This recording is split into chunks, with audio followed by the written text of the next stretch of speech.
अस्सलाम वालेकुम जी। आज हम बनाएंगे क्रीमी फ्रूट सैलड। इतना आसान और इतना मज़ेदार कि मेरे ख्याल में इससे बेहतर कोई फ्रूट सैलड हो ही नहीं सकता। तो बिना टाइम वेस्ट किए रेसिपी को बनाना शुरू करते हैं। लेकिन उससे पहले चैनल पर नए हैं तो प्लीज़ सब्सक्राइब करें। वीडियो अच्छी लगे तो एंड में लाइक और शेयर भी ज़रूर कीजिएगा। तो आइए बिस्मिल्लाह करते हैं। सबसे पहले जी एक अदद मैंगो काट के छोटे क्यूब्स में मैंने वो बोल में डाल दिया है। 2 सेब लेके उनको छोटे क्यूब्स में काट लिया था, वो चला गया।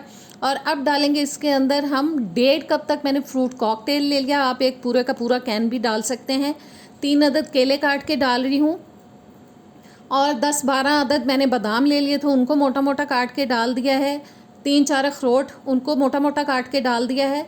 और अब मैं एक बोल के अंदर ले रही हूँ जी एक पूरा पैकेट क्रीम का, जो कि 200 ml वाला होता है।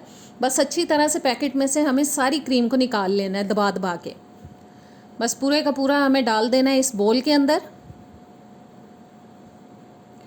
और तकरीबन सारी क्रीम मैंने दबा दबा के अच्छी तरह से निकाल ली है। और अब मैं डाल रही हूँ इसके अंदर 2 टेबलस्पून नेस्ले वाला जो दही होता है, ये थोड़ा मीठा होता है। 2 टेबलस्पून भर के मैंने वो डाल दिए हैं। और साथ ही इसमें डाल देंगे जी 2 टेबलस्पून कंडेंस्ड मिल्क। और अब इन तीनों चीज़ों को अच्छी तरह विस्क की मदद से हमें मिक्स कर लेना है, ताकि एक ज़बरदस्त सा एक मिक्सचर सा बन जाए। और बहुत अच्छी तरह से हमें इसको मिक्स करना है ताकि लम्प्स वगैरह बिल्कुल इसके अंदर ना रहें। और ज़बरदस्त सी क्रीम रेडी हो चुकी है। अब डाल देंगे इसको हम फ्रूट्स के अंदर। सारी की सारी क्रीम हमें इसके अंदर डाल देनी है।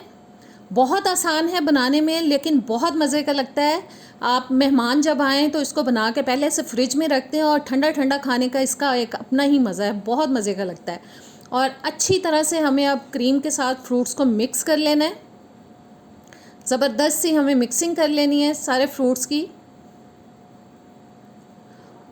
और जनाब बहुत अच्छी तरह से मैंने तमाम फ्रूट्स को क्रीम के साथ मिक्स कर लिया है। और मिक्स करने के बाद हम इसको अभी रख देंगे थोड़ी देर के लिए साइड पे। और अब एक बोल के अंदर मैंने तकरीबन 4-5 टेबलस्पून ले ली है विपिंग क्रीम। 1 टीस्पून मैंने डाल दिया उसके अंदर चीनी का पाउडर, शुगर डाली है। और इसको अब हमें इतना बीट करना है कि क्रीम जो है वो थोड़ी सी फ्लफ़ी हो जाए। और बस 2-3 मिनट मुसलसल हमें इसको चलाते रहना है बीटर को।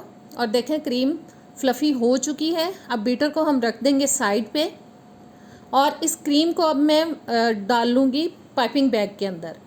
और पाइपिंग बैग के अंदर मैंने क्रीम को ट्रांसफ़र कर लिया है। अब सैलड को हम एक अच्छे से बोल में निकाल लेंगे। बस सारे का सारा सैलड इसमें डाल लेंगे। अच्छी तरह से क्रीम जो बोल पे लगी हो उसको भी अच्छी तरह से हमें निकाल लेना है, किसी चीज़ को वेस्ट नहीं होने देंगे।